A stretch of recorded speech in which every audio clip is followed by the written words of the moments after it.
Little girl cried, "Those men won't let my mommy in the hospital." Seconds later, the Hells Angels rain poured heavily outside St. Mercy Hospital as a little girl, barely 7, stood clutching her teddy bear, tears streaming down her cheeks. "Please, someone help. Those men won't let my mommy in," she cried, pointing toward two bulky security guards blocking the entrance. Inside, her mother, pale, weak, and holding her chest, begged them to let her see her husband, who'd just been taken into emergency surgery. But the guards smirked, saying visiting hours were over. The child's desperate sobs echoed across the parking lot until the growl of motorcycles pierced the rain. Within seconds, a dozen roaring bikes pulled up, their headlights cutting through the storm.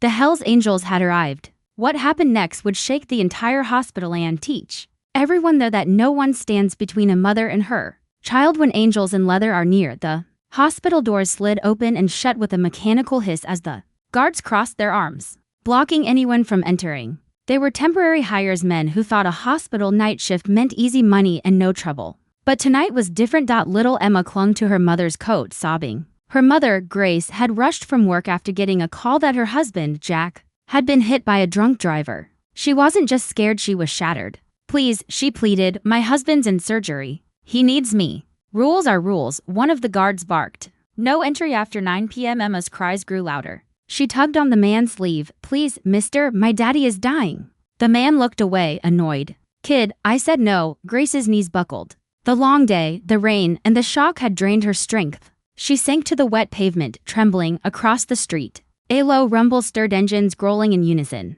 The sound grew louder, deeper, until headlights flared through the mist. One by one, motorcycles rolled up, surrounding the hospital's front entrance. The guards froze as leather-clad men stepped off their bike statues, jackets marked Hells Angels and eyes sharp with fury. At the front stood a man with a gray beard and a scar cutting across his cheek. His name was Brick. He knelt beside Emma. "Hey, sweetheart," he said gently. "Why are you crying?" Emma sniffled. "They won't let my mommy in. Daddy's hurt real bad." Brick's eyes darkened. He looked up at the guards. "That true?" The guards shifted uneasily. "Hospital policy," Brick cut him off. "Policy doesn't stop a mother from being with her family." Then, turning to his brothers, he said one quiet word. "Handle it." The Hells Angels moved like a unit, silent, coordinated, commanding. They didn't break things. They didn't shout. They simply stood their ground. One of them called the head nurse. Another stood by Grace, offering her his leather jacket as the rain soaked her through. The nurse rushed out, flustered. "What's going on here?" Brick nodded toward Grace. "Her husband's inside. Your boys here think she doesn't deserve to see him." The nurse frowned.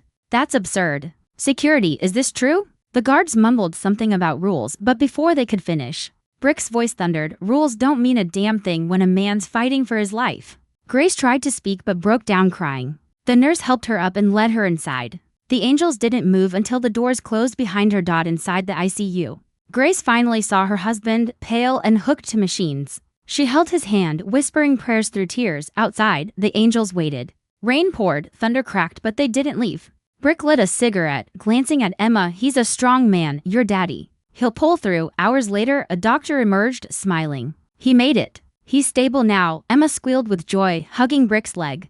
The biker smiled faintly, patting her head. By sunrise, the storm had passed. The hospital parking lot was quiet except for the steady rumble of engines starting up.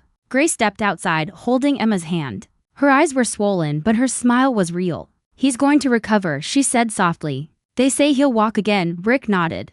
"Good man, your husband." "Lucky too." Grace hesitated, her voice trembling. "I don't know how to thank you all." Brick looked at Emma and grinned. "You already did. She called, and we came." As they prepared to leave, the hospital administrator appeared, apologizing, promising those guards would never work there again. Word spread quickly. The local news later called it the night angels protected a family. Before leaving, Brick placed his leather jacket over Emma's shoulders. "Keep this, kid. Remind folks not all angels have wings." The engines roared once more, and within moments, the angels disappeared into the morning mist, leaving behind only tire tracks. And a story no one would ever forget. If this story touched your heart, hit like, subscribe, and share it with someone who believes real heroes still exist, because sometimes angels wear leather and ride on two wheels.